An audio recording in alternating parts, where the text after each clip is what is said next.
qui devait arriver d'une minute à l'autre, tout droit du fourni. Merci d'être ici ce matin pour cette deuxième session de nos entretiens dans un cadre tout à fait décontracté. Merci d'être là si tôt. Alors, nous sommes là pour discuter d'un livre, Microcapitalisme, qui a été écrit par François-Xavier Oliveau, à droite. C'est le premier livre de la collection que Génération Libre a lancé avec les PUF. Et l'idée pour nous, c'est quand nous trouvons des auteurs qui ont plus à dire qu'un simple rapport ou une note de think tank, un système plus construit sur des sujets peut-être plus compliqués, avec une thèse plus arrêtée, eh bien, c'est de les publier comme des vrais livres. Ce qui est le cas pour celui-ci, avec un certain succès, puisqu'il y a eu les honneurs de la presse, avec ce mot désormais célèbre du Monde, un livre stimulant mais libéral. Et puis des articles dans les Échos et une sélection pour le prix Turgot. Parmi les 5 finalistes, donc c'est très bien. Nous avons deux autres livres en préparation déjà, donc on en publiera à peu près un par an. Le deuxième, avec un juriste, c'est sur la contractualisation du droit de la famille. Et le troisième, plus théorique, sur l'évolution de la doctrine, l'évolution contemporaine de la doctrine libérale.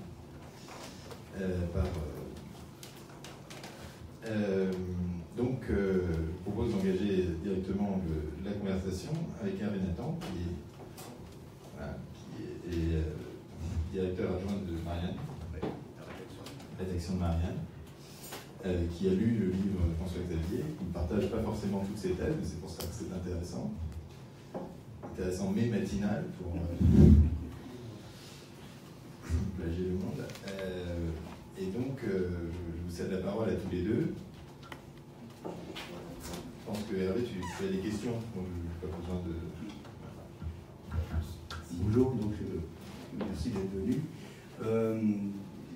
Quand Gaspard Koenig m'a proposé de venir faire le débat avec François-Xavier Oliveau, d'abord j'étais flatté parce que de certaine manière, pour moi, Gaspard Koenig, c'est le représentant de l'école libérale dans sa pureté, dans son véritable héritage de la tradition des Lumières. Donc c'est toujours très flatteur d'être invité par telle école de pensée à venir débattre.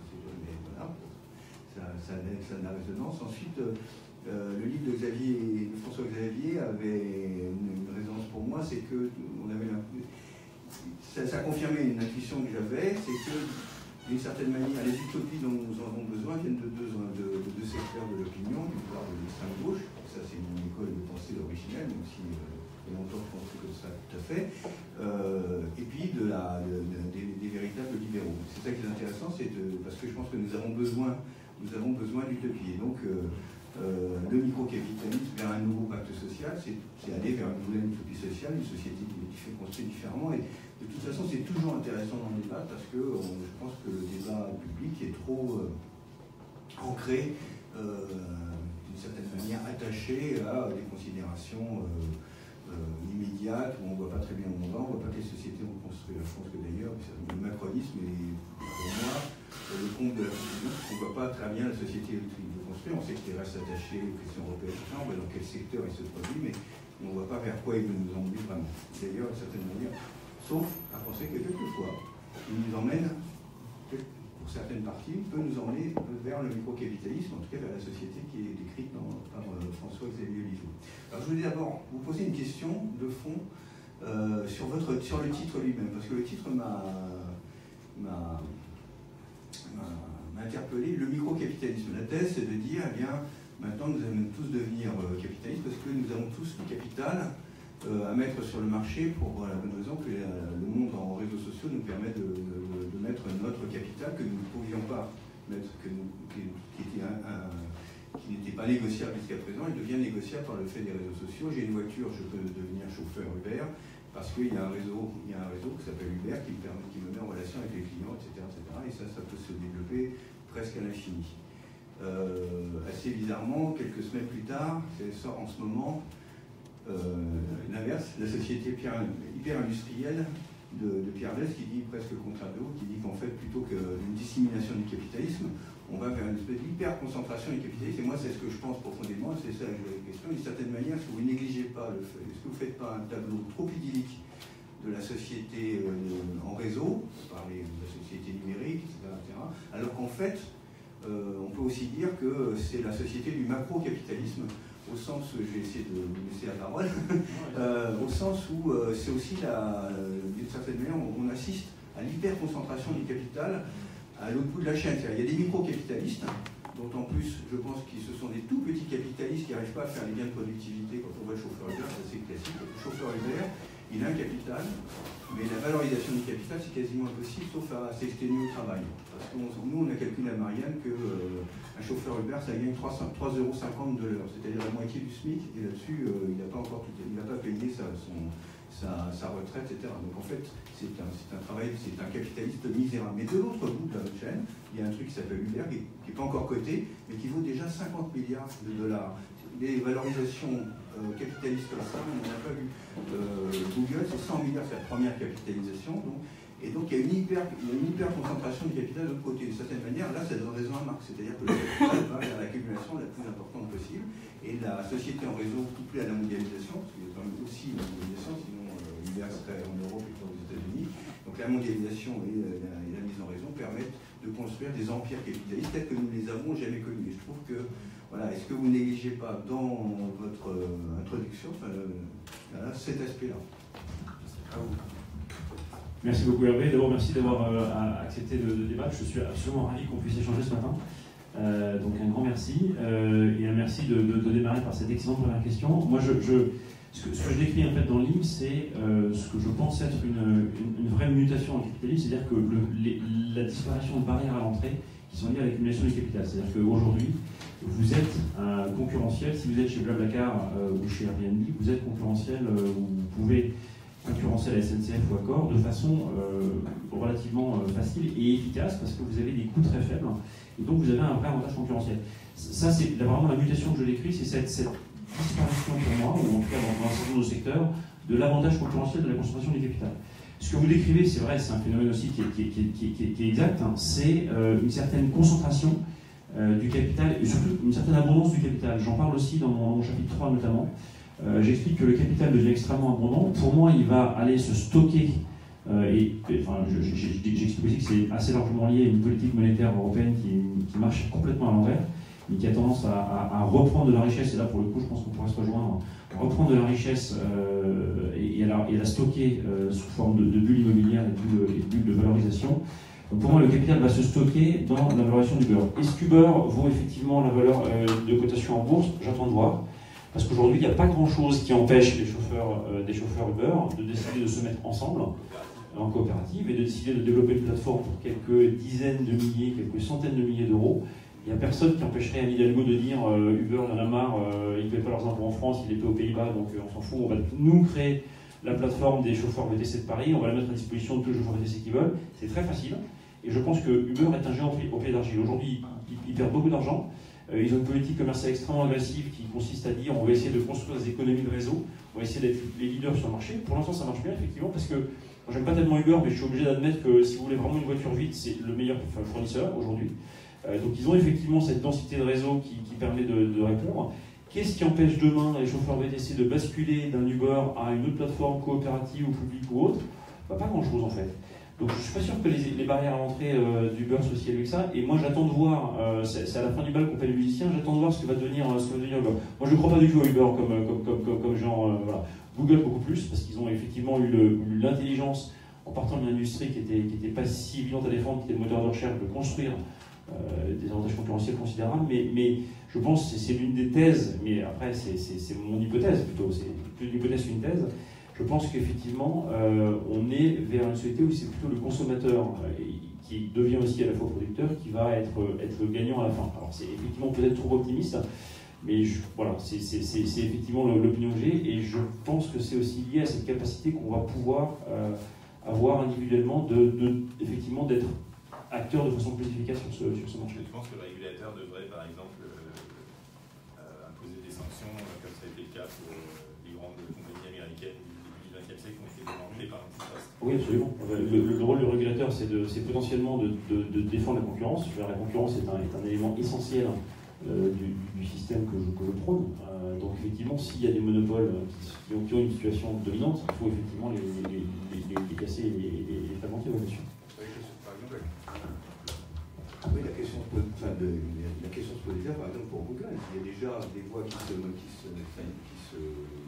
font jour pour demander le démantèlement de Google sur le modèle de ce qui avait été fait pour Standard Oil aux États-Unis, ou a été plus récemment AT&T qui avait été démantelé parce que c'était une position monopolistique. Et je trouve, moi, que l'argument de dire qu'il y a une possibilité de faire jouer la concurrence malgré tout ne tient pas complètement. Enfin, je modère par le fait qu'on s'aperçoit que dans le modèle de la société numérique, c'est la taille démultiplie vraiment, l'effet de taille démultiplie vraiment la position concurrentielle. C'est-à-dire que si Google est si fort, c'est parce qu'effectivement il a atteint une taille critique telle qu'il est tellement riche maintenant qu'il peut acheter tous ses concurrents. Il ne faut pas même négliger ça, et peut-être, normalement c'est le pari d'Uber. Le pari d'Uber, c'est d'abord, il y en a deux sur Uber. Le premier, c'est de dire j'ai atteint la taille telle que de toute façon s'il y a un concurrent un peu gênant qui se fait jour, je l'achèterai, de la même manière que Google a acheté Instagram, etc. Je pense que vous connaissez tous à peu près le feuilleton, et que Amazon achète tout ce qu'il a la capacité d'acheter tout le monde, y compris maintenant sans doute Carrefour. C'est sans doute la prochaine opération. Ils ont acheté Wholesale aux États-Unis. Ils sont en négociation, ils sont en train de démarcher l'Europe pour acheter un des plus gros groupes de distribution physique au monde, qui est Carrefour. Et si ce ne sera pas Carrefour, ce sera sans doute un Allemand, ce sera peut-être Métro, parce qu'ils discutent avec tout le monde. Donc ils ont cette capacité-là, parce que la fraude fiscale, ça leur permet aussi d'amasser. On se demande toujours à quoi sert le trésor de guerre, amassé par la fraude fiscale des grands groupes. On dit il est autosique allemand, il n'est pas du tout autosique allemand. Il est pour le moment en emprunt d'État, soit européen, soit plutôt américain, ce qui fait que les États payent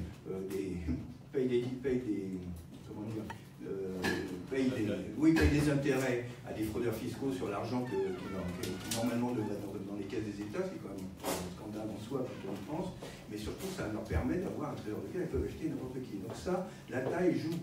Sur Uber, nous on a fait cette enquête, on dirait bon allez c'est bon, ils ont tellement d'ennuis à Londres, ils ont des problèmes, en France ils ont des problèmes, ils sont contestés partout, ils ont des procès aux États-Unis, etc. Ils vont se casser la gueule.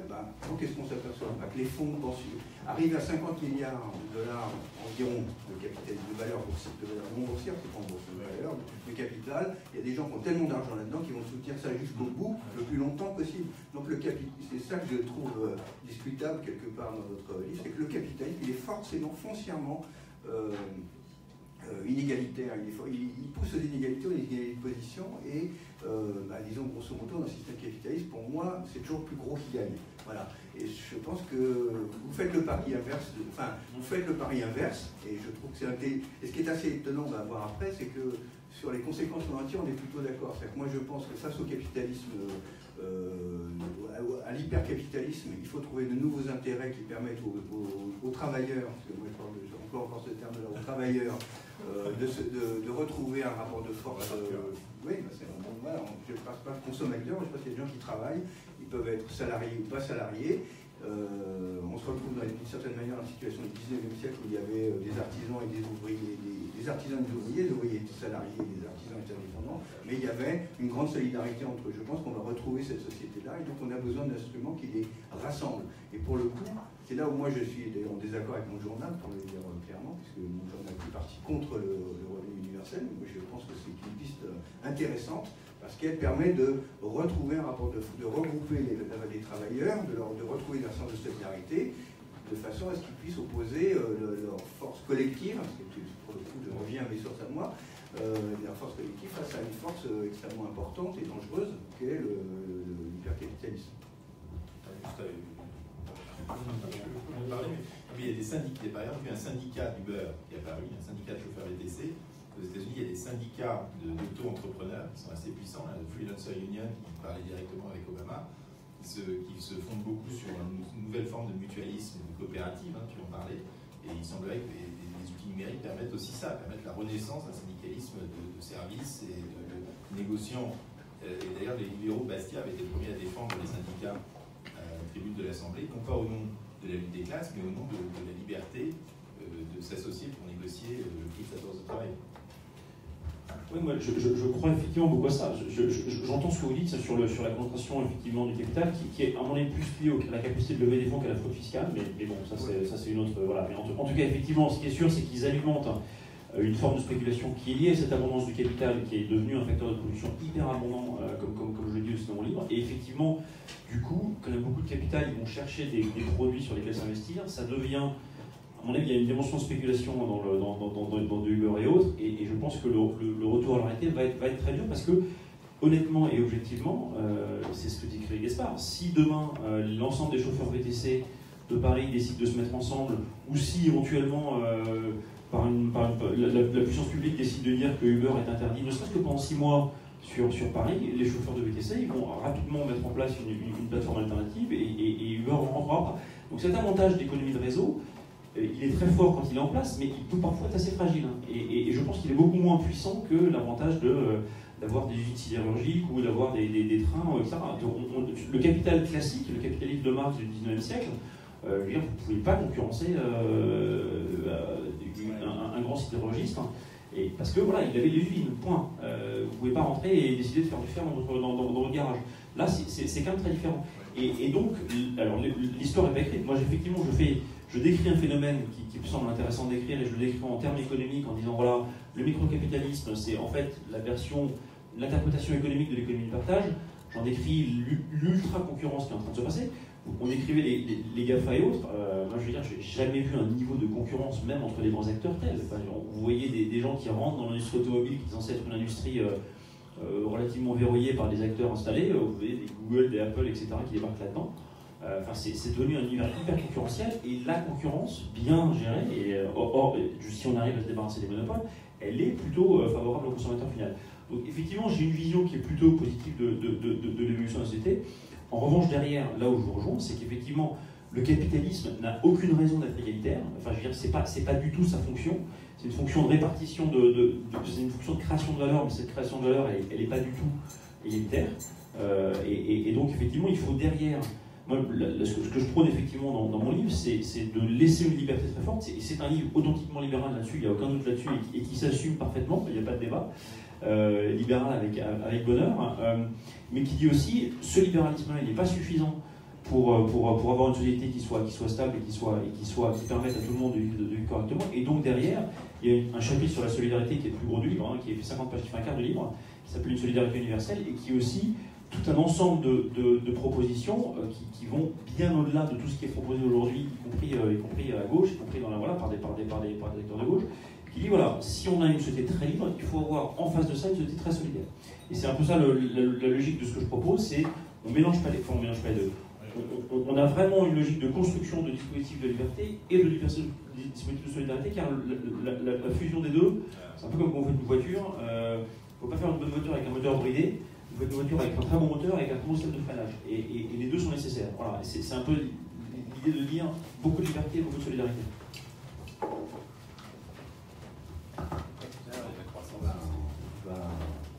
On va aller là-dessus.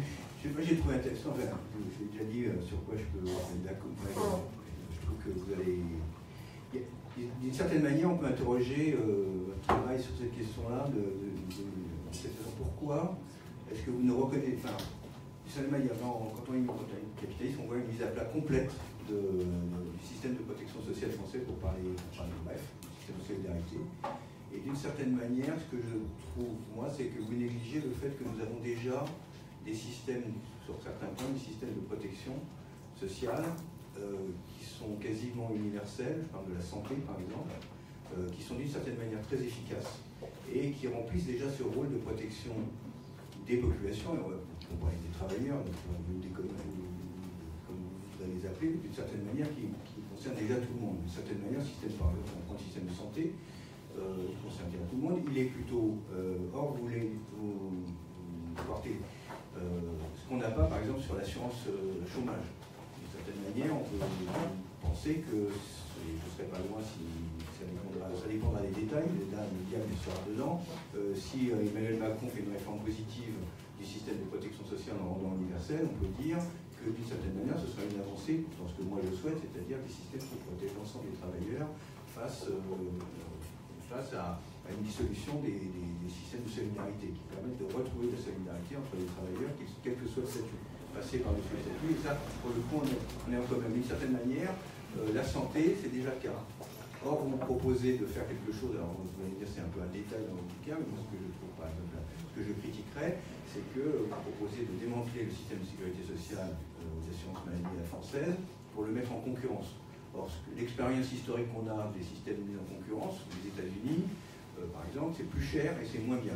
Donc nous avons un système, effectivement, il n'y a pas de concurrence, et c'est parce qu'il n'y a pas de concurrence qu'il est meilleur, enfin c'est ce que je pense, et il est meilleur et il est moins cher. Et le meilleur système du point de vue de la santé publique, c'est le système britannique, qui lui est beaucoup plus directif, où il n'y a absolument pas de concurrence, et qui coûte moins cher à la société, et où il y a les meilleurs, qui a de résultats au moins équivalents à celui de la santé française, en matière de santé publique, qui a des indicateurs peut-être supérieurs aux indicateurs de santé en France. Ça prouve qu'en fait la socialisation, plutôt que la concurrence, peut être, sur certains points, et pour beaucoup, c'est le cas de la santé, à mon avis c'est le cas des retraites, où on a intérêt à mutualiser plutôt que de mettre en concurrence et de voir se développer des fonds de pension qui dépenseront beaucoup d'argent pour essayer de recruter des cotisants, d'avoir un système socialisé global sur l'ensemble, par exemple, du pays, peut-être même de l'Union européenne, si on est européen, on peut l'imaginer, après tout nous sommes dans l'utopie, pourquoi pas, et à mon avis c'est plus efficace. Ça couvre mieux et ça coûte moins cher. Et c'est là où je trouve que ce qui pêche, autant je suis d'accord avec je serais d'accord pour tenter une réforme du revenu universel, parce que ça, je pense que ça rebattrait les cartes. J'ai du mal à vous suivre sur la retraite et sur la santé, pour parler du bon cas précis. C'est juste que François-Xavier est également vice-président de l'AIR, l'association pour l'instauration d'un revenu d'existence, qui est une association très sérieuse qui travaille depuis 25 ans sur des projets très précis, très chiffrés. Absolument. Alors, merci de votre question. Moi, je vais préciser peut-être plus ma pensée sur la partie santé et sur la partie retraite, et sur le chômage d'ailleurs. Ce sont des trois sujets absolument passionnants. Sur la partie santé, je pense que ce que je propose, c'est quelque chose qui n'existe pas aujourd'hui, qui est de maintenir. Aujourd'hui, vous décrivez le système de santé comme étant effectivement efficace, et c'est vrai, vous avez raison, il est assez efficace. Ça a été l'un des meilleurs en France. Il est plutôt en baisse depuis 10-15 ans par rapport aux comparaisons internationales, pour être tout honnête. Et premièrement, et deuxièmement, vous parlez de solidarité universelle, c'est vrai, et pas tout à fait quand même, puisque vous avez quand même un certain nombre de boîtes. Vous avez la CMU, vous avez différents types de statuts qui fait qu'elle n'est pas tout à fait universelle. Moi, ce que je propose, c'est effectivement un système de santé vraiment universel, avec les mêmes droits pour tous, l'accès à la santé gratuite pour tout le monde, un financement non pas par les cotisations sociales, mais par l'impôt, parce que pour moi, les cotisations sociales doivent être assurantielles. Effectivement, c'est en partie le cas, mais ça reste quand même un poids sur le travail, sur le contrat de travail qui est, à mon avis, trop fort. Elle devrait être sur l'ensemble il y a la CSG, mais ça devrait être ainsi sur l'ensemble de l'imposition. Moi, ce que j'apporte comme proposition, c'est une proposition très précise et qui adresse un vrai sujet aujourd'hui dans la santé. C'est que l'absence de concurrence que vous avez soulignée, elle est bénéficiaire pour les entreprises du médicament et pour les entreprises du dispositif médical qui sont deux des entreprises les plus margées au monde. Pourquoi? Parce que le jour où vous allez acheter votre médicament à la pharmacie, c'est pas vous qui payez vraiment. Et donc vous allez payer le prix qu'on vous demande de payer, mais vous n'allez pas être spécialement attentif au prix. Et donc le prix est assez élevé. Et vous avez des entreprises qui font un bon bénéfice. Pourquoi? Parce que le côté sain du marché, le côté sain de l'économie de marché, qui est que l'acheteur va mettre pression sur le vendeur pour baisser le prix, il ne fonctionne pas. Et donc il y a plein de phénomènes de politique, mais fondamentalement, on a un marché qui est déficient. Moi, je crois beaucoup au marché, un bon libéral, et ce que je veux proposer, c'est arriver à combiner une solidarité, mais en réinjectant du marché. Donc, ce que je propose, c'est quoi concrètement? C'est de dire, voilà, vous êtes une personne de tel âge, telle condition physique, telle condition médicale, l'État alloue un budget à un assureur de votre choix, qui correspond à le montant annuel de vos dépenses publiques et de vos dépenses de santé estimées. On vous dit, bah voilà, une telle personne, c'est un budget de 20 000 € de dépenses annuelles de santé, ou de 5 000 €, mettons. Et donc il va donner à un assureur 5 000 €, charge à l'assureur ensuite de vous soigner. Si ça lui coûte moins cher, tant mieux pour lui, parce que ça lui permet d'avoir des dépenses moins élevées. Si ça lui coûte plus cher, tant pis pour lui. Et donc lui, son intérêt objectif, c'est quoi? Son intérêt objectif, premièrement, c'est de vous garder le mieux possible en bonne santé. Donc il va faire de la prévention, il va essayer de vous faire des visites médicales régulières, il va essayer de savoir si vous soignez bien, si vous l'avez bien, enfin, il va essayer de vous garder en bonne santé. Si vous tombez malade, il va essayer de vous soigner le plus vite possible, et avec un coût limité, mais en essayant d'éviter les complications, parce que plus vous allez être malade, plus vous allez avoir de complications, plus ça va vous coûter cher, donc il va avoir un effet assez positif. Puis il va derrière aller négocier des accords cadres avec des entreprises du dispositif médical ou des médicaments en disant mon ami, ton dispositif médical qui coûte une blinde complète, ta poche de glace qui coûte 10 fois plus cher qu'un sac de petits pois congelés qui pourrait faire le même boulot, tu vas me le baisser en prix et il va vraiment avoir un effet positif sur l'industrie. C'est ça que je propose en fait, donc c'est un dispositif qui est assez original, mais qui, je pense, vaudrait le coup d'être au moins travaillé et qui fonctionnellement me paraît très intéressant pour pouvoir traiter un problème qui est en train d'apparaître, qui est l'explosion des dépenses de santé, avec le vieillissement de la population et avec l'apparition de nouvelles technologies qui sont très onéreuses. On va se retrouver avec un vrai problème de montant global des dépenses de santé. Donc ça, je pense que c'est au moins un sujet qui me paraît intéressant d'examiner. Sur la partie des retraites, je suis à fond pour la retraite par capitalisation. Pourquoi? Non pas pour des raisons de motif, mais parce que c'est plus efficace. C'est-à-dire qu'en fait, vous avez effectivement la possibilité d'avoir des cotisations plus réduites ou des revenus plus élevés. C'est un système qui est en place dans plein de pays. La retraite par capitalisation, c'est un système pour lequel Jaurès a milité dans l'humanité en 1910. Ah oui, oui, mais c'était avant la guerre 14, il aurait été vivant en 18, il s'est aperçu qu'il n'y avait plus de retraite du tout à la sortie de la guerre. Oui, enfin oui, parce que oui. L'expérience historique, ça compte. C'est-à-dire, oui. Voilà, pourquoi est-ce que nous avons des retraites par répartition? Parce que 2 fois, les retraités ont été ruinés en 18, en 14-18 et en 39-45. Et donc il a fallu faire un système de solidarité. Et lui, excusez-moi, non mais je pense que je m'entends là. Qui lui a résisté à la crise de 2007-2008, ce qu'on ne dit jamais, parce qu'on est tout le temps en train de critiquer notre système, là c'est affreux, c'est affreux. Le système de retraite de France à la française, de répartition, et pas seulement en France d'ailleurs, c'est celui qui a le mieux résisté à la crise de 2007-2017, celle que nous vivons, celle qui a vu l'effondrement du système bancaire, de fonds de pension qui ont été quasiment ruinés, etc. Le seul système qui a assuré les retraites sans trop de problèmes, c'est le système par répartition, qu'il soit en Suède, qui soit différent d'une autre, d'ailleurs comme le système suédois, ou à l'allemande, parce qu'en fait ils font aussi de la répartition, ou en France, où on a réussi quand même à 10-15% de la population qui était... Il faut quand même se rappeler un truc, c'est que les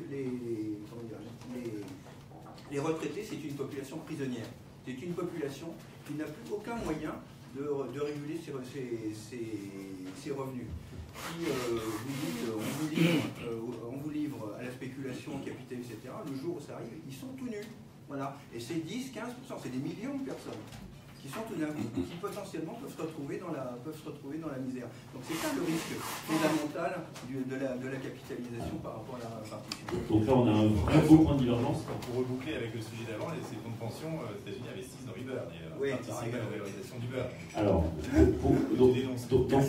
donc on a un vrai et beau point de divergence. Je suis tout à fait d'accord avec vous qu'en cas de l'option par défaut, quand vous n'avez plus de sous, c'est la répartition. C'est bien pour ça qu'on a fait une répartition en 45, alors qu'avant il y avait une capitalisation, parce qu'il n'y avait plus de capital, effectivement. La guerre a tout détruit, et donc la seule façon de redémarrer le système de façon digne, c'était la répartition à l'époque. Donc c'était un système bien par défaut. C'est le système qu'on fait quand on n'a plus de sous. Et donc l'objectif, et ce que la plupart d'autres pays, d'abord les pays qui ont moins d'esprit ont fait, c'est de passer sur la répartition. Pourquoi? Parce que la répartition, c'est fondamentalement la capacité à utiliser les profits des entreprises pour payer la retraite des gens. C'est ça la capitalisation. Je ne sais même pas pourquoi, c'est pas un sujet de la gauche, la capitalisation. Quand Laurent Berger de la CFDT dit mais pourquoi est-ce que les profits des entreprises ne paient pas les retraites des gens, mais oui, il a raison. Il faut que ce soit les profits qui paient les retraites des gens, et la raison de faire ça, c'est la capitalisation, c'est quand vous investissez dans l'entreprise. Pourquoi est-ce que quand vous êtes actionnaire dans l'entreprise, aujourd'hui le montant épargné par les encours, les montants épargnés pour la retraite par répartition, c'est de l'ordre de 8 000 milliards. C'est 5 fois la capitalisation du CAC 40. D'accord? Donc l'argent que les gens ont payé en cotisation pour la retraite, on peut acheter 5 fois le CAC 40 avec ça. Et avec ça, vous avez des gens qui peuvent arriver au conseil d'administration et qui disent ah, le PDG là, qui est payé 6 millions d'euros, machin, etc., avec des résultats pourris, non, on ne fait pas ça. Et là, vous avez un vrai pouvoir actionnarial des gens qui deviennent vraiment des actionnaires d'entreprise. Pourquoi est-ce qu'on ne fait pas ça? Sachant que, effectivement, la retraite par capitalisation, vous avez raison, c'est plus risqué. C'est-à-dire que vous investissez dans des produits qui sont plus risqués, donc il faut effectivement chacun. Moi, je suis pour la libre retraite. Si vous voulez rester dans un système par répartition, on peut très bien. C'est-à-dire que vous avez 0% de rendement. Bon, bah, écoutez, très bien. Si vous voulez vraiment rester dans un système qui vous donne 0% de rendement, libre à vous. Moi, personnellement, je préfère plutôt investir dans des produits qui sont peut-être un peu plus risqués à très court terme, mais qui, sur du long terme, ont absolument toujours, y compris en cas de grève, de guerre, y compris en cas de baisse, etc., sur des durées de 40 ans, ont toujours livré beaucoup plus de rentabilité que les systèmes par répartition. Comment tu articules ça avec la fin de la croissance que tu autorises un peu? Non, parce que la fin de la croissance, c'est pas forcément la fin du profit d'entreprise.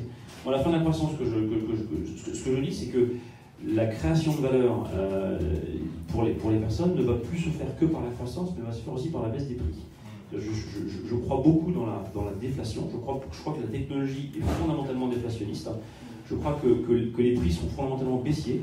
Et pour moi, c'est le principal écueil aujourd'hui, et le principal truc qui marche complètement à l'envers aujourd'hui dans la politique européenne, c'est le fait que les prix baissent, et qu'aujourd'hui, il y a une politique monétaire européenne qui va capturer cette baisse des prix en balançant en fait des mécanismes de quantitative easing que personne ne regarde. Et j'invite, s'il vous plaît, demandez à la gauche de regarder ça, parce que vraiment, il y a un beau sujet social à regarder. C'est ultra technique, c'est ultra compliqué, mais regardez-le, parce qu'il y a besoin d'avoir des voix qui disent c'est n'importe quoi. Même des économistes disent c'est n'importe quoi, Artus dit c'est n'importe quoi. Voilà, donc aujourd'hui, fondamentalement, et sans rentrer en détail technique, la déflation aujourd'hui, la baisse des prix du consommateur, elle est capturée par des prêts. Qui dit prêt dit qu'il faut un collatéral, donc une garantie. Donc les prêts, il faut une garantie qui est soit un bien immobilier, soit une entreprise. Et donc, en fait, la baisse des prix est captée par ce mécanisme et redistribuée dans des bulles immobilières et d'entreprises. Donc on a des valeurs très élevés sur l'immobilier et sur l'entreprise. Et ça, vraiment au détriment du citoyen. Ce système-là, il est complètement débile. Et c'est pour ça que je propose effectivement dans mon système de construire un mécanisme qui capte cette déflation, dont je pense qu'elle va devenir structurelle. Et c'est bien, je veux dire, quand les prix baissent, c'est bien, les soldes, c'est bien. On a tous à y gagner.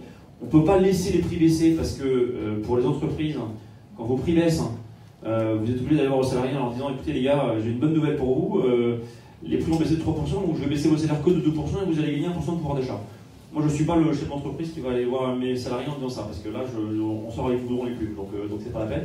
Donc ça c'est pas possible, et donc il faut un mécanisme pour neutraliser cette inflation. Donc là-dessus la Banque Centrale Européenne a raison d'intervenir, mais ce mécanisme-là, il ne faut pas qu'il capte de l'inflation et qu'il la redistribue dans des bulles. Là pour le coup c'est fondamentalement inégalitaire et en plus inefficace économiquement. Il faut qu'il la redistribue aux personnes. Et moi je suis pour l'éco-thermie, bien sûr, comme instrument de régulation de l'inflation. C'est-à-dire que je dis, on garde de l'inflation à zéro en redistribuant effectivement les gains de cette inflation sous forme de dividendes monétaires, et donc avec la Banque centrale qui tous les mois, tous les 3 mois, vous distribue un montant fixe qui neutralise l'inflation. Et donc ça, c'est le genre de mécanisme à inventer pour s'adapter à une société où les règles économiques sont, à mon avis, fondamentalement différentes. Là-dessus, je ne suis pas aussi, enfin, en tout cas, je ne suis pas réfléchi. Je trouve qu'il y a effectivement un problème, c'est que sur le constat, je ne vais pas vous répéter, donc il y a une possibilité de rentrer durablement dans une période de déflation longue, que pour le moment, nous ne savons pas gérer. Alors, pour défendre Mario Draghi partiellement, Mario Draghi lui montrait que le quantitative easing était une période de transition qui permettait au gouvernement, aux États, de transformer leurs économies et aussi d'investir. Je pense que l'autre solution, comme une concomitante à l'hélicoptère monnaie, c'est aussi qu'il y ait un fort investissement d'État qui vienne remplacer le défaut de l'investissement privé. Parce que si on fait des bulles, c'est parce qu'on n'investit pas là où on en aurait besoin. Il y a besoin d'infrastructures, on en a, des besoins de recherche sont énormes. On rappelle quand même qu'un des problèmes qu'on a du mal à discuter d'ailleurs, c'est la formation de la main-d'œuvre. On a l'impression qu'on parle d'ouvriers, mais la formation de la main-d'œuvre aujourd'hui, c'est d'arriver à former majoritairement des gens qui ont bac plus 3 et plus. Et ça coûte de plus en plus cher. Le coût de la formation d'un étudiant et d'un docteur, d'un ingénieur, ça n'a rien à voir avec ce qui était déjà un effort important au XIXe siècle de former des gens jusqu'au brevet élémentaire, qui était le but de la société de Jaurès d'ailleurs. Voilà, mais ça, on est devant ce genre de problème et on y réfléchit effectivement pas beaucoup. Peut-être sur le logement, on pourrait parler du logement, mais c'était des propositions assez. Ouais, non, mais allez. Alors, juste peut-être pour rebondir là-dessus, effectivement, l'investissement effectivement enfin, la redistribution ou l'injection de monnaie dans l'économie pourrait aller sur l'infrastructure. Moi, je suis plutôt effectivement pour que ce soit directement le consommateur final qui le traite et qu'éventuellement les États ensuite puissent traiter leurs besoins d'infrastructure de façon assez classique par l'impôt et par la construction. J'ai plutôt tendance à penser que le meilleur utilisateur de l'argent, c'est la personne, c'est le consommateur final. plutôt que l'État qui est toujours intermédié par des hommes politiques, par des administrateurs, par des fonctionnaires, et il y a probablement plus de frottement là. Je ne dis pas qu'il ne faut pas d'infrastructure, loin de là, il en faut pas. Je pense qu'aujourd'hui on a un niveau d'infrastructure en Europe qui est plutôt bon, il faut l'améliorer, etc. Il y a la fibre, etc. Il y a d'autres, mais bon, pour moi le gros de l'argent doit plutôt aller à un milieu. Sur la question du logement, ouais. La question du logement, c'est une question intéressante. Elle est très compliquée. Elle est très compliquée. Je pense que c'est. Ça n'existe pas. Par ouais. rapport aux autres fois, ce que tu proposes sur la santé, par exemple, c'est une sorte de chèque santé, de le chèque éducation, de rémunération, qui est une sorte de super chèque consommation. Alors que sur le logement, la situation est un peu différente. Ouais, sur le logement, c'est probablement le marché le plus dysfonctionnel, c'est ce que je dis dans mon livre, c'est pour moi le marché le plus dysfonctionnel en France avant le marché de l'emploi, c'est quand même un peu dire. C'est un marché qui, je pense, mériterait beaucoup d'être à la fois libéralisé et d'avoir une vraie protection derrière. Donc effectivement, ce que je propose, c'est une proposition qui est assez radicale, qui peut parfois être choquante, puisque je propose par exemple de supprimer la trêve hivernale, qui est finalement une façon de dire on est solidaire 6 mois par an et on est libre 6 mois par an. Pendant l'hiver, on est solidaire des gens qui sont des locataires, et pendant les 6 mois qui restent, on est libre d'expulser les gens. Moi, je voudrais qu'on soit libre 12 mois par an et solidaire 12 mois par an, en fait. Donc effectivement, je propose à la fois la possibilité pour un propriétaire de récupérer son bien beaucoup plus rapidement qu'aujourd'hui, parce que cette difficulté de récupérer son bien, elle a un coût social qui est colossal, qui est que aujourd'hui, pour louer un appartement ou une maison, vous arrivez avec vos 12 fiches de salaire, les machins, etc., et vous avez une vraie barrière à l'accès au logement, qui est en fait liée en grande partie à la régulation, au fait que le fait de surprotéger le locataire fait que le propriétaire se protège lui-même par les moyens qu'il va, par une sélection forcenée. Et donc, quand vous n'avez pas de fiche salariale, c'est impossible d'avoir un logement. Donc, il y a une exclusion du marché du logement de tous ceux qui sont modestes. Donc, je dis ça, il faut l'enlever. Et donc, ça veut dire qu'il faut effectivement que si la personne ne paie pas son loyer, le propriétaire puisse rapidement récupérer son logement. En revanche, moi, ce que je propose et ce que je demande, c'est un droit effectif au logement, c'est-à-dire l'obligation pour l'État de reloger dans des conditions décentes en 24 heures, enfin dans la journée, des personnes dans des logements. C'est pas très compliqué parce que le nombre d'expulsions au final n'est pas très élevé en France. Et en plus, comme je propose également un revenu universel, ça donne aussi une certaine garantie de solvabilité aux locataires. Donc, je pense que ça va être des cas extrêmement limités et que ça ne coûte pas très cher à l'État de reloger au moins temporairement des personnes, éventuellement d'ailleurs partiellement aux frais des personnes, puisque un couple avec 2 enfants va avoir 1 400 € de revenu universel. Donc avec ça, vous pouvez contribuer assez largement à un loyer. Donc pour moi, c'est un système qui doit être complètement reconstruit en disant je libéralise complètement le logement, c'est un marché, voilà. Et en même temps, j'apporte une protection complète aux locataires. Tu as fait sur l'investissement dans le logement, sur l'offre. Et avec un effet sur l'offre, parce qu'effectivement, aujourd'hui, vous avez oui, tu as raison, Gaspard de le souligner, aujourd'hui, l'un des problèmes de logement en France, c'est un taux de vacances de 8%. C'est-à-dire qu'on a un peu plus de 2 millions de logements inoccupés en France. Et ce n'est pas que des logements dans des endroits perdus. Hein. On est aujourd'hui sur un taux de vacances de 6% à Paris, intramuros. On est sur des taux de 6 à 8% dans les banlieues proches de Paris. Pourquoi ? Parce que vous avez à la fois une exigence de normes très élevée et un risque pour le propriétaire très élevé. Si vous libéralisez ça, vous allez remettre sur le logement, probablement, allez, ne serait-ce que si la moitié de ce parc, c'est 1 million de logements qui reviennent sur le marché locatif. Et ça va avoir un effet colossal à la fois sur l'offre et puis sur les prix à la baisse. Pour vous donner un exemple qui rejoint ce que tu dis, on avait quelqu'un en génération libre qui était bien payé, qui avait un bon diplôme, et dont les parents ne pouvaient pas garantir quoi que ce soit. Il ne pouvait pas se loger. Et il m'a demandé de lui faire un CDI, pas parce qu'il avait envie d'être au CDI, mais il avait rien à faire, il est parti très vite, c'est un millénial, voilà, mais parce que le CDI était le seul moyen d'obtenir un logement alors qu'il avait largement les moyens de se les payer. Alors, la réponse que je peux apporter, ma réponse et ma question, c'est d'une certaine manière, je trouve que vous négligez les asymétries de position. Le logement, comme la santé d'ailleurs, c'est quelque chose sur lequel les deux parties ne sont pas du tout dans la même position. Vous perdez votre logement, vous êtes à la rue. C'est une urgence vitale, d'accord ? Moi, sauf à penser que votre prof, moi je sais que vous faites une promesse symétrique, et de dire l'État va vous reloger dans les 24 heures. Ce qui signifie en fait, ça nous donne l'idée qu'on va avoir un parc d'HLM qui va être monstrueux, parce qu'il va falloir avoir, dans toutes les villes, dans toutes les positions, il va falloir trouver des logements libres à disposition immédiatement. Je vous laisse, sauf à penser que ça va être des shelters, ce qui est quand même une manière quand même de paupériser la population. Donc on se retrouve quand même dans ces... Donc l'asymétrie n'est pas là, il y a une asymétrie fondamentale. Pour quelqu'un c'est vital, et pour l'autre, pour le propriétaire, c'est une perte potentielle de revenus. C'est ça qui est en jeu. Donc je pense qu'on peut, c'est là où il y a le libéralisme, à mon avis, trouve sa limite sur la santé. Si on revient sur la santé, tout le monde sait que nous sommes totalement dépendants de notre médecin, de notre soigneur. Nous n'avons aucun choix possible sur la manière de soigner à partir du moment où l'urgence vitale est engagée. Vous avez un cancer, vous risquez de mourir, vous êtes prêt à faire n'importe quoi, à payer n'importe quoi et à n'importe qui pour pouvoir vous soigner. Et donc vous êtes dans une asymétrie totale. Donc les choix éclairés ne peuvent être à ce moment-là que collectifs.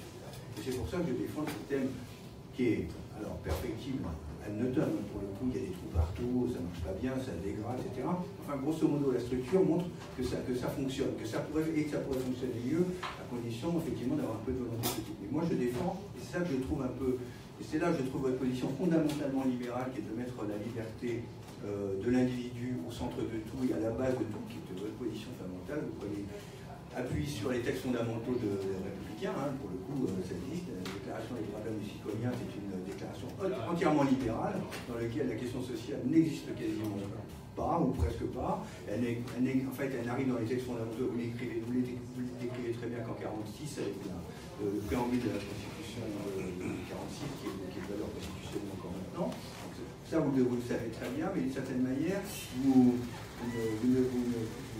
on a l'impression que vous voulez revenir avant 1946, à une forme de... Alors, modernisée, bien sûr, mais on a l'impression que vous voulez balayer effectivement cet état social qui a été construit à le sortir de la guerre, pour des raisons effectivement de reconstruction en partie, c'est vrai, mais aussi parce que avant la guerre même, il y avait des réflexions pour dire le système libéral ne fonctionne pas. Je rappelle que la France était le pays le plus libéral d'Europe avant 1939, avant Pétain et avant la libération.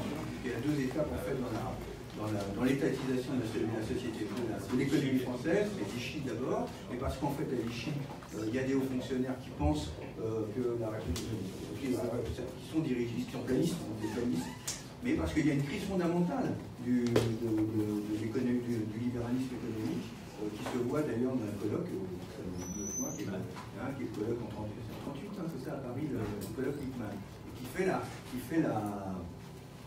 fait le constat de faillite du laisser-faire, laisser-aller, qui était la doctrine française fondamentale. On était plus libéraux que les Britanniques, en fait.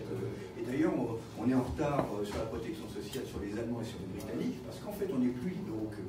Et on paye, il y a des gens comme Mendes France, par exemple, on peut se réclamer, qui disent que, en fait, ce retard social était à la base du retard économique de l'économie française, qui avait les mêmes potentialités que les Britanniques ou les Allemands. Nonobstant la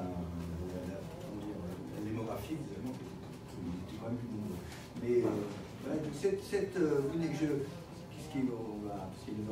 je trouve qu'une des faiblesses, si vous voulez, enfin une des faiblesses, c'est pas une faiblesse, c'est une orientation fondamentale. Donc moi je la conteste, c'est pas possible.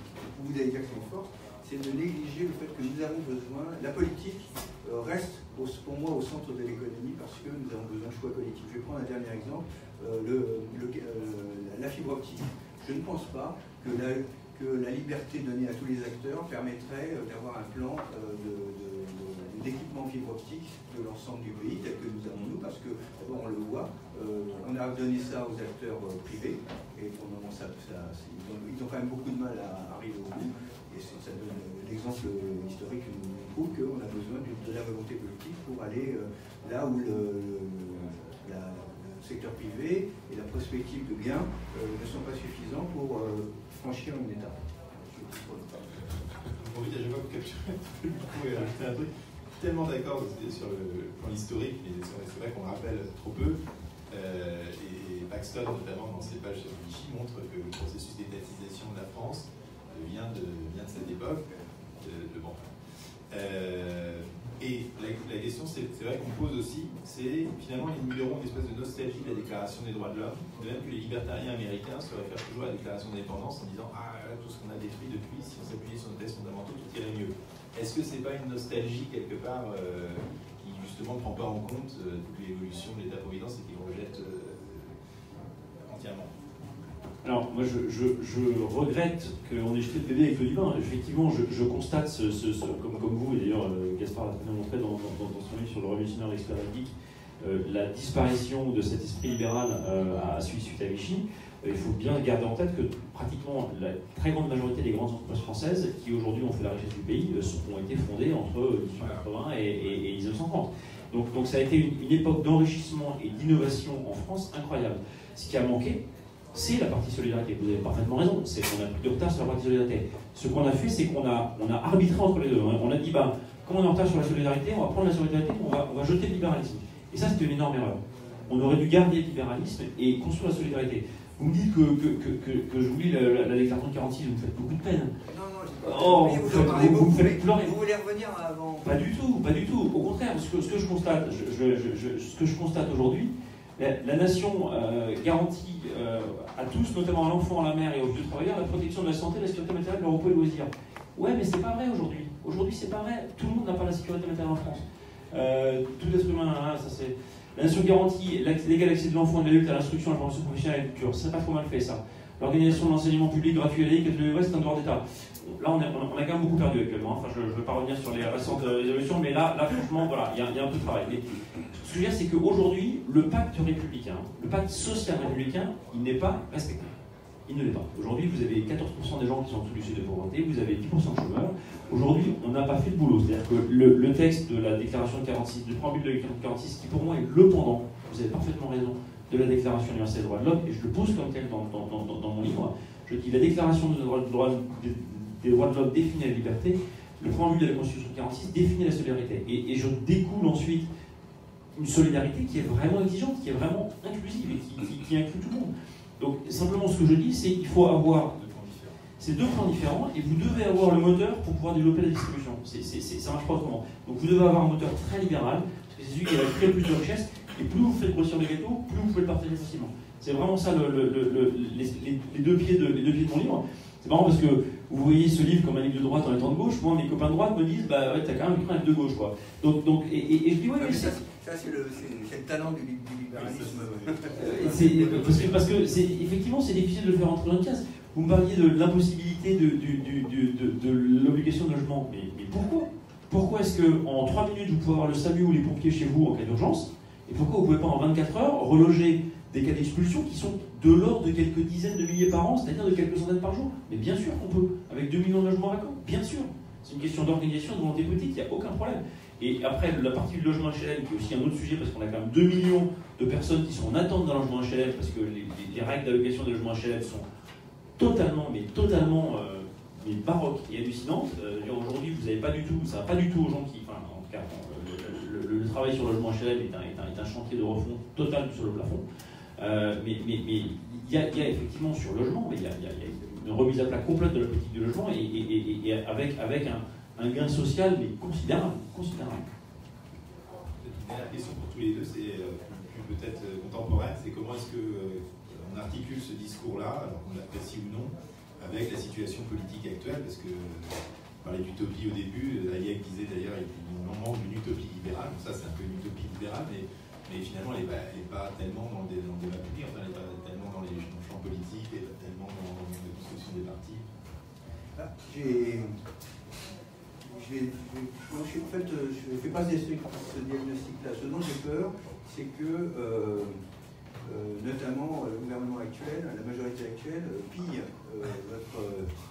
viennent faire son marché avec son petit caddie dans votre livre pour appliquer partiellement seulement, sans la cohérence, toute une partie des par exemple, il y a vous avez peut-être vu entre la mort de Jean d'Ormesson et celle de Johnny Hallyday, vous avez peut-être vu le titre du Monde sur le SMIC, c'est-à-dire il y a une commission d'experts, je pense que vous en réclamez en plus, si je me souviens bien,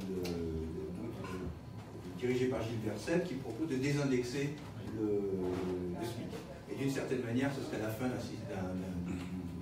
du salaire minimum interprofessionnel.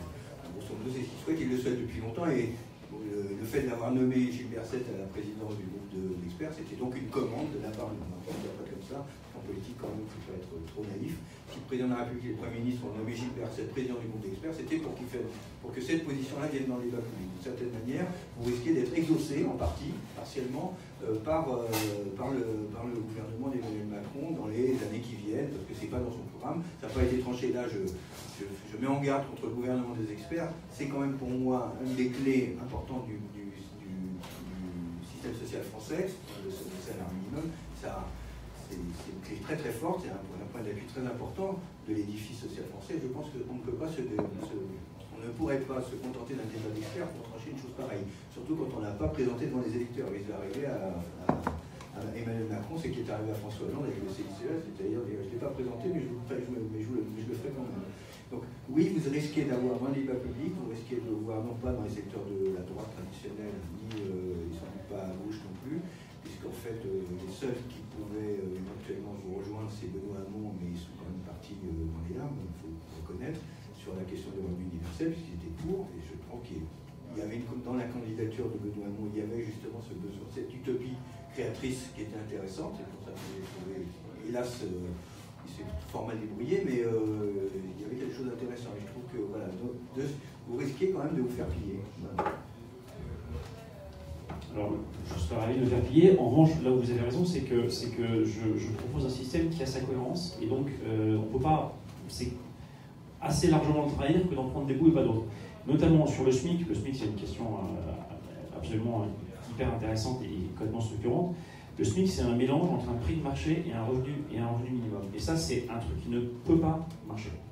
Et ça va devenir de plus en plus une machine à exclure. Pourquoi? Parce que vous allez vous retrouver, justement, si effectivement la déflation s'installe, comme ce que je dis, vous allez vous retrouver avec une concurrence de plus en plus forte de la machine, vous allez vous retrouver avec des baisses de prix, vous parlez du Uber à 370 $, et voilà, vous allez vous retrouver avec un marché avec d'un côté des microcapitalistes qui vont être payés quelques euros de l'heure, et de l'autre côté des gens qui sont payés au SMIC, qui quelque part ne reçoivent aussi que 3 ou 4 euros de l'heure, parce que finalement, entre le SMIC, un SMICard va recevoir 1150 € plus un peu de prime pour l'activité, donc en gros 1300 €. Un non-SMICard qui est au RSA avec les appels reçoit aujourd'hui 800 €. Quelqu'un qui bosse au SMIC, il reçoit 500 € de plus que s'il ne bossait pas. Et donc pour 150 € de travail, il est payé aussi, quelque part. Non mais son intérêt marginal est de l'ordre de 3,50 € aussi, donc quelque part il ne va pas gagner beaucoup plus. La grosse différence, c'est que son patron par contre, ne paie pas 3 € par heure, il paye 10 € par heure, après les abattements Fillon, donc c'est très cher. Et donc le patron, il va faire des calculs de rendement économique, il va dire, bah, tiens, là je peux mettre une machine, ça va coûter moins cher que des gens. Et donc, dans un environnement déflationniste, le SMIC, c'est une machine à exclure. Il faut être très clair là-dessus. On dit le SMIC, c'est une conquête sociale. La conquête sociale, c'est la fin de la pauvreté, ça c'est une conquête sociale. Le SMIC, c'est un instrument. Et aujourd'hui, c'est un instrument qui non seulement ne favorise pas la conquête sociale, mais en plus va la défavoriser. Donc moi, clairement, je suis effectivement, et je le dis clairement, je prône pas l'abandon du SMIC, parce qu'il y a des gens qui sont sous contrat au SMIC et donc qui doivent être contenus à être protégés par ce contrat. Donc là, je suis assez libéral et donc je parle du contrat comme structure. Et je donne la possibilité de contracter en dessous du SMIC. En revanche, ça doit s'accompagner évidemment d'un revenu universel. Vous ne pouvez pas dire aux gens, vous ne pouvez pas laisser le marché purement arbitré et avoir un point d'équilibre qui fait que les gens meurent de faim. Et donc c'est ça la logique de dire le SMIC, je le remplace par à la fois un dispositif de liberté qui est la liberté salariale. Donc c'est une illustration parfaite de l'ingénierie que je suis en train d'essayer de mettre en place. Donc en tout cas, ce que je propose. D'un côté, un dispositif de liberté qui est la liberté des salaires, et de l'autre côté, un dispositif de solidarité qui est vraiment universel, puisque c'est le revenu universel. Et je pense que cette réflexion-là, moi j'aimerais effectivement que les gens s'en emparent, et après on peut la discuter, elle mérite largement d'être discutée, débattue, etc. Mais au moins qu'elle apparaisse dans le débat public, parce qu'effectivement, on voit bien d'un point de vue économique qu'on est dans une impasse avec le SMIC, et cette impasse-là, elle va augmenter, qu'on le veuille ou non. Mais effectivement, on est à la fois aussi dans un espace social parce que le SMIC ne permet pas aujourd'hui aux gens de vivre correctement. Ça, c'est vrai. Sur la question, je reprends ma question là sur l'environnement contemporain. On va laisser la salle, mais sur En Marche, sur les débats très terre à terre, politiques actuels. Est-ce que tu as l'impression que les partis, les sociétés, les gens qui dirigent avancent vers ça, ou est-ce que tu as l'impression d'être complètement à l'ouest par rapport au débat Moi, je suis plutôt assez favorablement surpris et content du retour que j'ai sur le livre depuis ces quelques semaines. Hein, parce que j'ai l'impression, et ça c'est ce que vous disiez, on a besoin d'une utopie. On a besoin d'une vision, on a besoin de savoir où on va.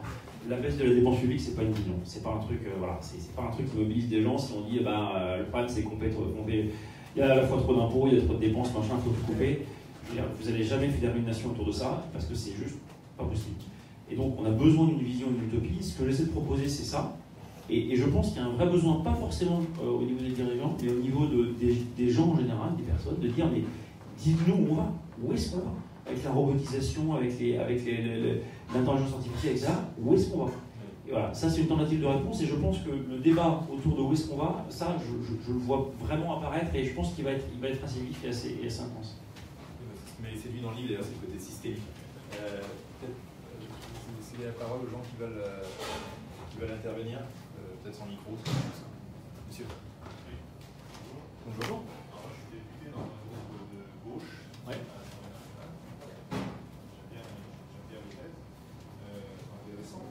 J'ai trois questions. La première, c'est le microcapitalisme. Est-ce que ça fonctionne en dehors de uniquement la sphère des services?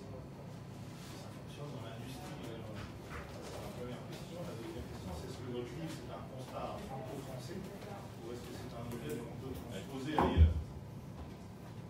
Et ma troisième question, c'est face à la Chine et à la concurrence internationale, est-ce que le modèle que vous proposez va placer la France dans une meilleure position qu'aujourd'hui? Alors, vous comprenez, merci pour cette question. Vous comprenez bien que le modèle, je le décris, toute la partie microcapitalisme, je la décris plutôt que je la propose. Je ne la prône pas, mais je constate qu'elle est en train d'arriver. Et donc j'essaie de proposer un modèle pour m'adapter.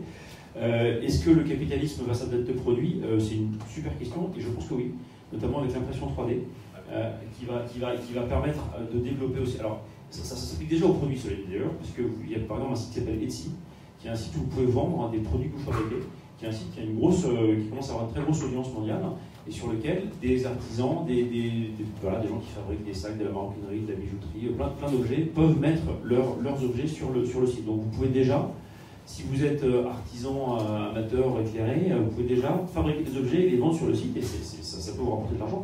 Donc ça donne des canaux de distribution qui sont aujourd'hui, qui étaient hier occupés par des Carrefour, par des Kering, par des grands groupes.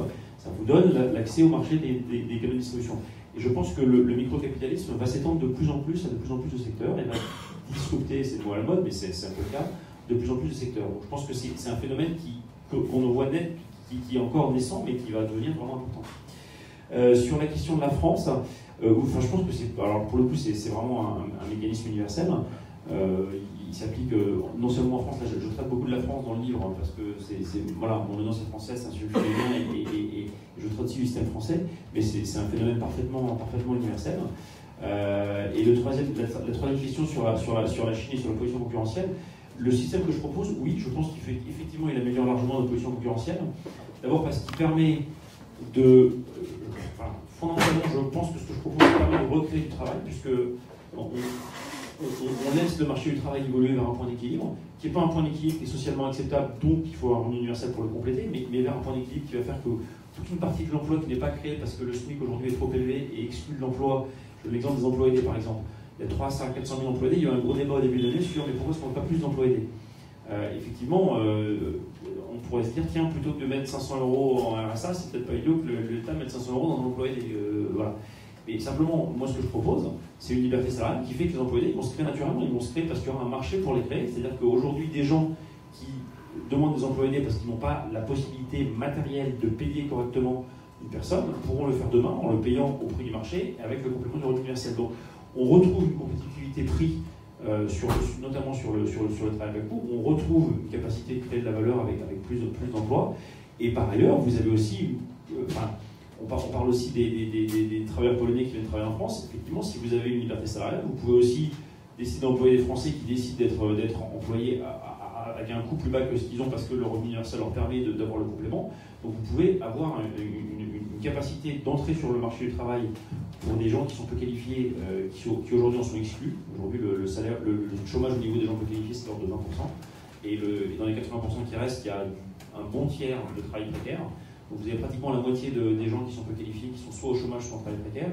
Ça vous permet de redonner tout un marché de l'emploi aux gens peu qualifiés et ça va donner aussi plus de compétitivité à la France. C'est une dernière question, puis après on pourra parler plus informellement pour respecter l'horaire. Moi, je peux juste te dire qu'en fait, pour travailler sur la santé, c'est vrai que le mouvement En Marche est en train de piller votre livre, parce que c'est vrai que le système assurantiel, le complément assurantiel qui va venir, qui va intervenir sur toute la partie qui ne sera pas ALD, enfin je parle des maladies chroniques, et toute la grosse chirurgie qui serait déléguée à la sécurité sociale, avec tout le reste des maladies qui seraient balancées, enfin, qui serait reporté sur des assurances, un système assurantiel, est totalement à l'étude et avec des avantages inouïs quand même, parce que c'est vrai que quand vous faites comme ça, vous pouvez faire de la prévention.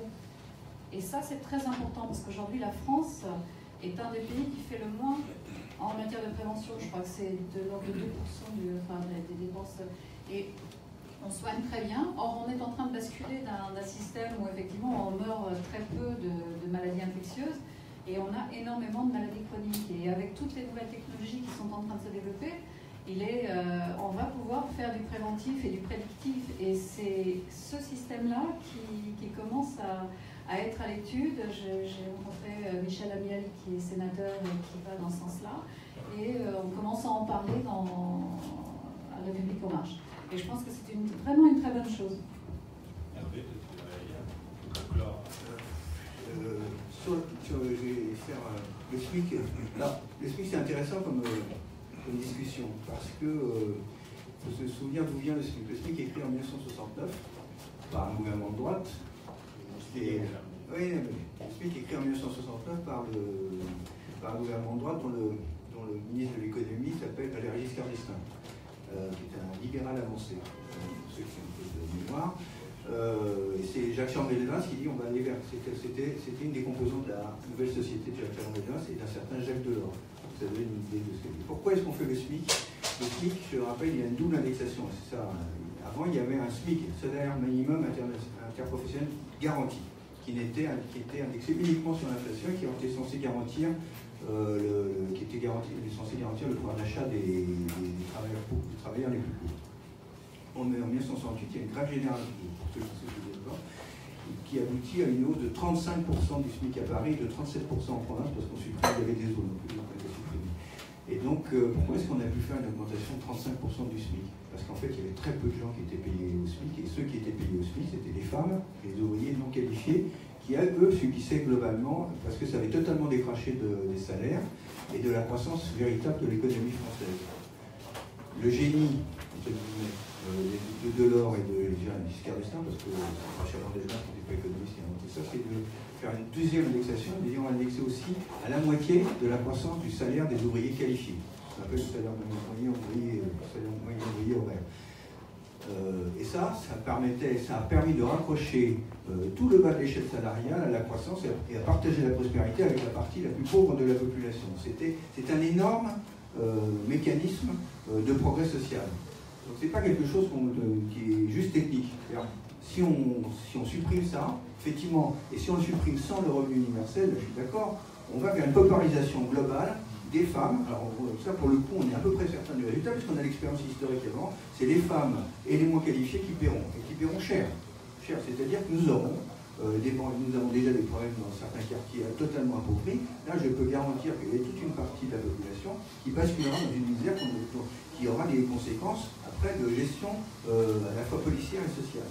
Donc bonjour. Donc effectivement, il faut réfléchir beaucoup avant de proposer quelque chose comme ça. Sur la santé, écoutez, moi j'avais étudié ça. Il y a eu une époque où il y a eu des propositions de réforme du système de santé par mise en concurrence, notamment par les mutuelles. Et on prenait exemple sur les HMO, c'est-à-dire le système américain, parce que le laboratoire de cette structuration du système de la santé, c'est toujours les États-Unis. Et la Suisse ne connaît pas bien. Mais les États-Unis, on nous disait, regardez, avec les HMO, qui était donc un système où effectivement il devait y avoir de la prévention par le fait que les gens payaient des assurances privées, les assurances privées en retour avaient le droit de regarder, de mettre le comportement des gens et contracter avec les médecins, des cliniques, etc. On va soigner les gens, les prendre en charge, etc. Et on va essayer de les guider vers une meilleure santé, et ça coûtera finalement moins cher. Pour le moment, le résultat, c'était il y a presque 20 ans maintenant. Le résultat, 20 ans après, le système de santé américain est encore pire que ce qu'il était auparavant. Il va redevenir pire parce que Trump, dans la réforme fiscale qu'il a fait voter au Sénat, a supprimé l'obligation pour les citoyens américains de s'assurer sur la santé, ce qui fait que l'Obamacare va mourir très rapidement. Et donc, on va se retrouver dans un système où il y aura effectivement le HMO, qui normalement, effectivement, tel que vous décrivez, je ne connais pas bien, donc je vais m'arrêter là. Pour le moment, ça n'a pas fait la force. Le système, cette structure du système, pour moi, n'a pas fait la faute de son efficacité. Mais tout est possible.